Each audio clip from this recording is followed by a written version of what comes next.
சிற்பம் கவிதை ஓவியம் மூன்றும் சேரும் ஓரிடம் கண்டேன் பெண்ணே நான் உன்னிடம்.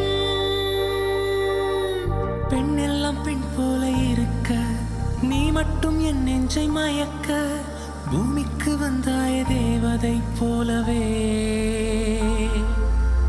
அடடா பிரம்மன் புத்திசாலி அவனை விட நான் அதிர்ஷ்டசாலியோ.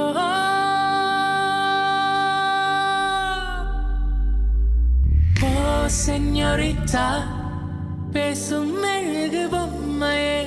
ஓ செஞோரிட்டா பேசும் மெழுகு பொம்மையே.